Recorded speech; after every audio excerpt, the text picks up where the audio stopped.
Hello everyone and welcome back to Journey with the Kellers, and we're of course in the Keller kitchen again.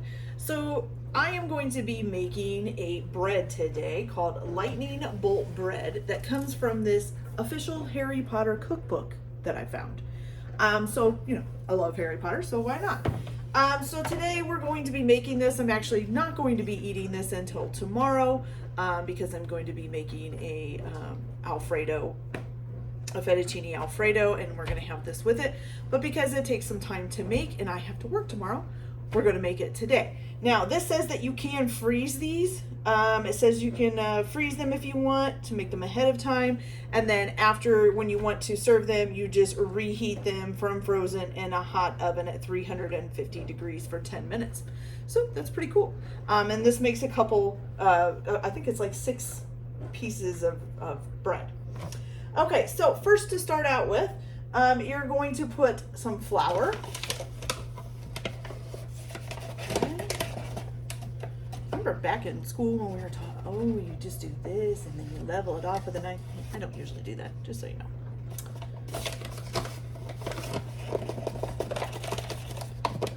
Okay. And this is bread flour, by the way. So we got the bread flour in. You're going to do some active dry yeast.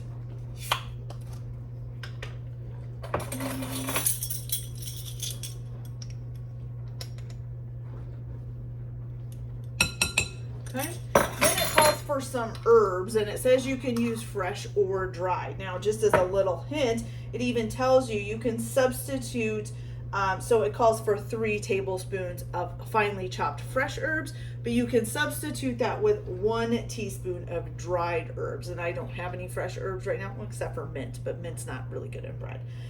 So I'm just going to use basil, some dried basil. So I just need a teaspoon of this.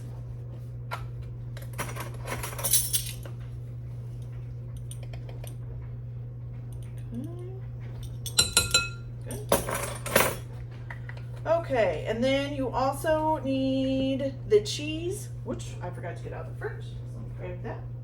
Tap.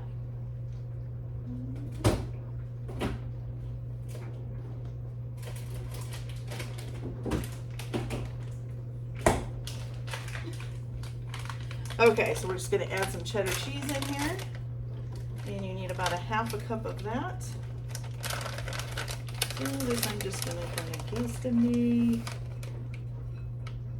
Just a little bit. I kind of like cheese in my bread. A little bit more in. Okay. And then some salt.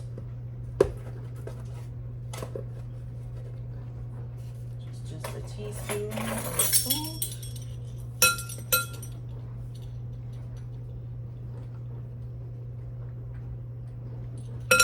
All right.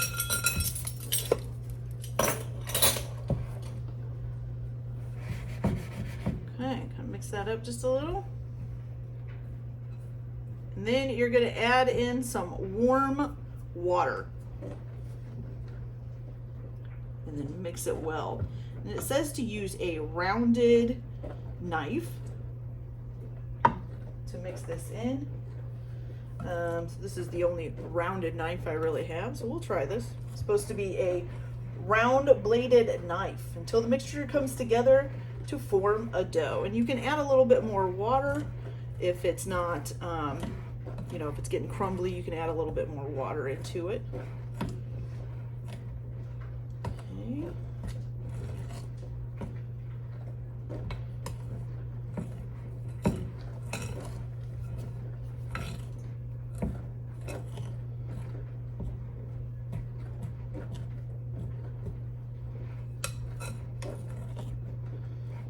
So although this may work, just use my hands. Okay, so put that in, get all that flour and stuff picked up off the bowl.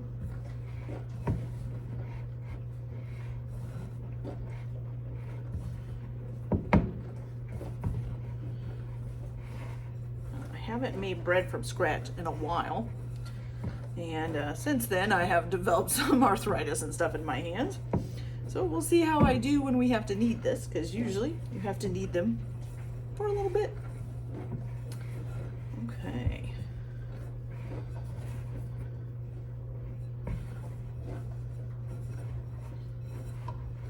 Getting in there, but some of this flour just doesn't want to quite go in there.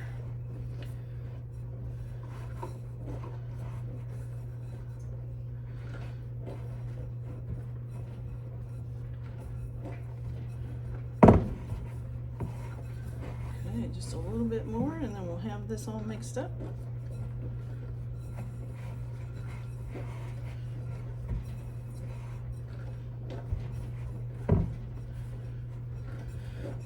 All right.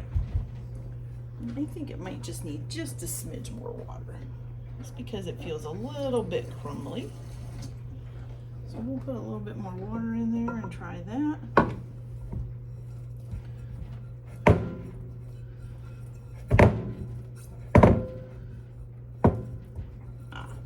It's more like a dough, getting more like a dough now. There we go.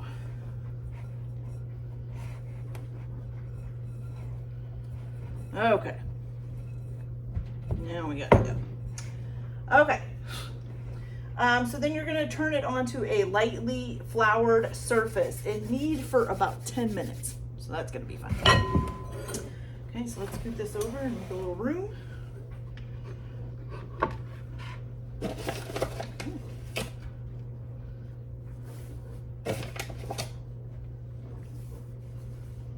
Okay, turn it out on here. So for kneading, if you've never made bread by hand before, you're just going to basically put the flour on, or the dough on a floured surface. You're going to keep really pressing it back into itself, folding it over and pressing your palms down into it. It does take a while, and it is something that can really give you a workout after a little bit. So I'm going to go ahead and continue to knead this dough for the 10 minutes, and then I'll be back. Okay, so now that we have kneaded it for 10 minutes, once it's done, your dough should look smooth and be slightly elasticy. So that's perfect. Look at how nice that looks. Nice dough. Okay, so now you're just going to take a bowl. You want to get a pretty good size one because this is going to expand. So even though this may look small, it's going to get bigger. So take a bowl, and you're just going to take a little bit of olive oil, and I just put it on my fingers. It's just easier. Okay, and then you're going to grease the inside of the bowl. This is basically just to keep the bread from sticking to it as it is expanding. Okay, so you're going to put that all in there, grease up the bowl a little bit. You don't want like a flood of grease, you just want it slightly greased. Okay, and then you're going to put the bread in there, of course, and then you're just going to cover it with plastic wrap. Wash this off my hands real quick. Okay.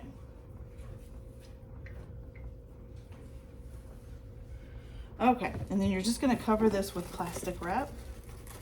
And then once you have that all covered in plastic wrap, you're going to let it sit in a warm place. And actually for me, that's right here because my dishwasher, well, this doesn't want to rip. Because my dishwasher is sitting right here and it's actually running right now. On the bottom, not one. And so, you know, the countertop gets warm below this, okay? So you're gonna let this sit here for about an hour and a half, or an hour to an hour and a half, until the dough rises and it doubles in size, okay? So we'll get that done, and then we'll be back in a little while. See how we do. Okay, everyone, so it's been about an hour and a half, and our ball of dough here has gotten bigger. As you can see, look at that. Okay, so now you're going to, first of all, heat your oven to a 425, preheat your oven to 425, and you're just gonna lightly flour a little part of your counter and put this dough right on there. And it says to divide it up into 8 pieces. Okay, so we will do 1, 2, 3,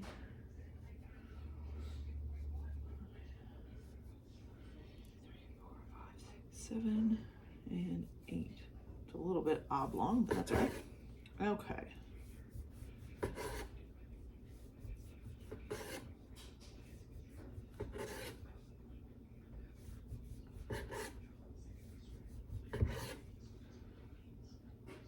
One, 2, 3, 4, 5, 6, and 8.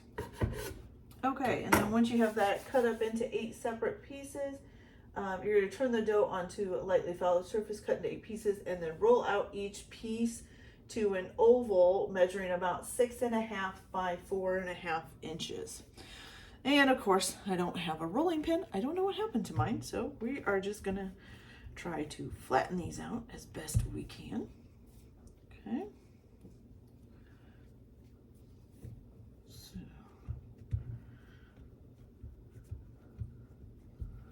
I think that looks good. Okay. And you're going to put it on a parchment lined baking sheet, of course. And we'll get these all flattened out. Some of these are going to be bigger than others just because of the way I cut the dough, but that's okay. Pardon my son being loud, playing his video games. Okay.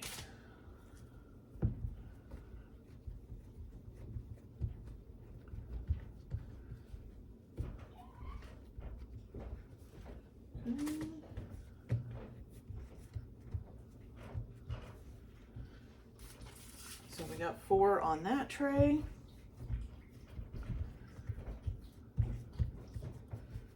And we're going to put 4 on this tray.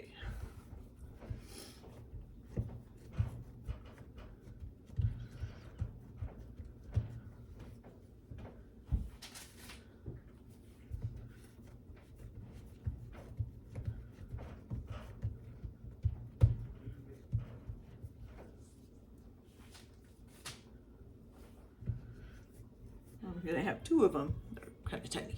That's all right. Look, little tiny guy. All right.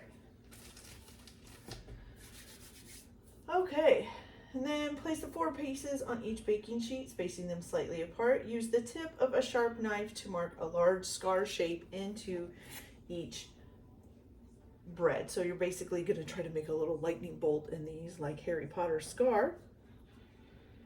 Okay. There's 1. Basically just doing kind of a zigzag here. 2.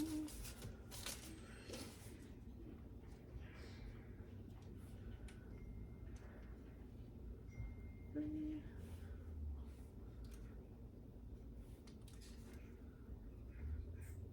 4.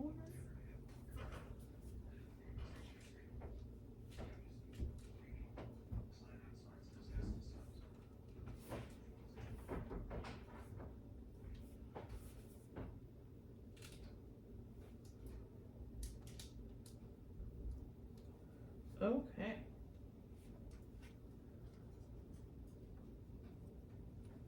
So that's all of them now with their lightning star. Okay. Cover loosely with oiled plastic wrap and leave in a warm place for 30 minutes until slightly risen, and then bake for about 10 minutes. Well, why the heck they turned the oven on already? It's a little bit strange. So I'll go ahead and wrap these up and let them sit for about 30 minutes, and then I'll bake them for the 10 minutes, and then we'll come back and see how they turned out. See you in a little bit. Okay, so they're out of the oven and they're done. So once you cooked them for the first 10 minutes, then you take them out and you sprinkle a little bit more cheddar cheese on them and some paprika, and then you put them back in until the cheese is melted. Now, I kind of put my cheese over my scar mark, but it still looks pretty good. So we're going to try one of these little ones and see how they taste. Still pretty warm too.